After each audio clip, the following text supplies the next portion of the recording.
দেখেন সাভারে আইসাও ফরিদপুরের মানুষরা ফুল গাছ দেখেন। কাজ করা টমেটো ফরিদপুরে পাইলে কিনা নিতে আমাদের ফরিদপুরে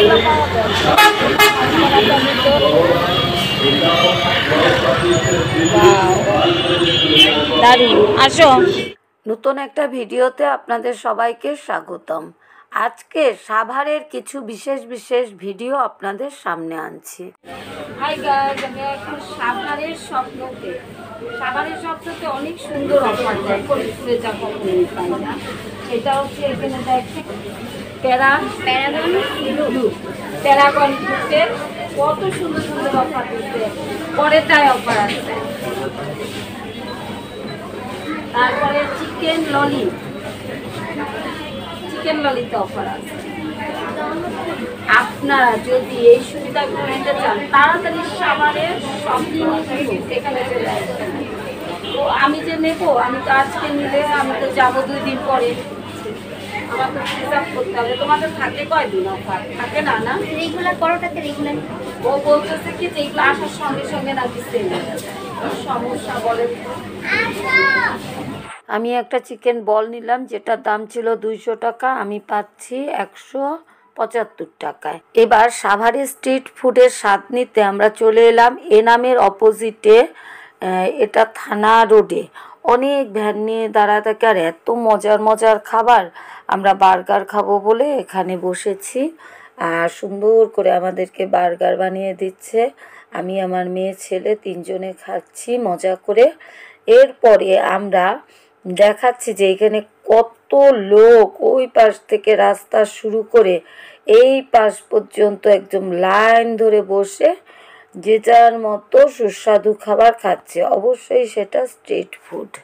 একটা জিনিস ভেবে আমি অবাক হই, 2-3 বছর আগেও সাভারে এরকম আমি কোনো ভ্রাম্যমাণ হোটেল বা স্ট্রিট ফুড সুস্বাদু খাবার এগুলো দেখিনি।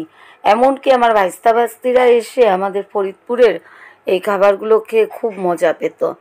আজকাল এই 2 বছরে সাভারে অনেক পপুলারিটি পেয়েছে স্ট্রিট ফুডে। গল্প করতে করতে আমরা কিন্তু বাড়ির দিকে চলে যাচ্ছি, আর জিলাপি কিনবো বলে পেলাম না। এবার বাড়ির সামনে এসে দেখি বিরাট মেলা বসেছে। আমি যাওয়ার সময় একটু খেয়াল করেছিলাম, কিন্তু এত সুন্দর সুন্দর জিনিস পাওয়া যাচ্ছে তা বুঝি নাই।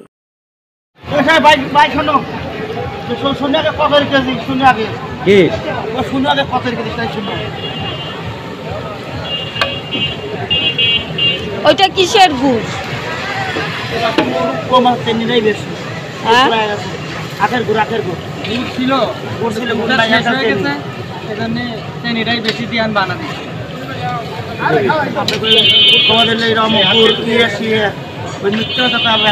আপনারা 2 জনেরই দেবো, আপনারা সবাই চেনে কি ভাই।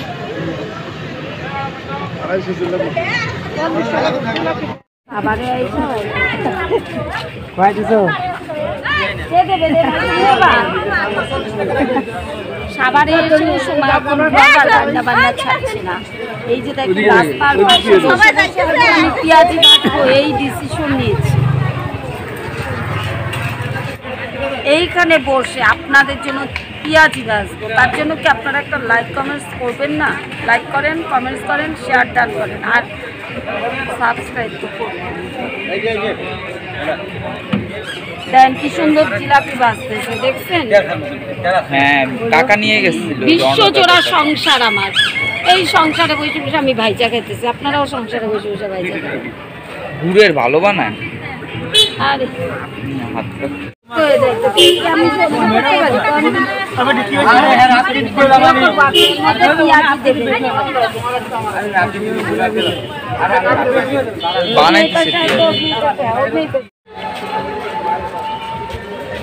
দাদা যখন নাড়াবেন আমার কবেন, হ্যাঁ আমি নাড়াবো।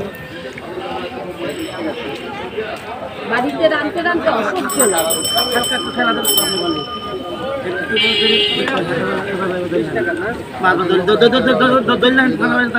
ধরে রাখো, মানে এই জায়গায় আর একটু দিবে উনি।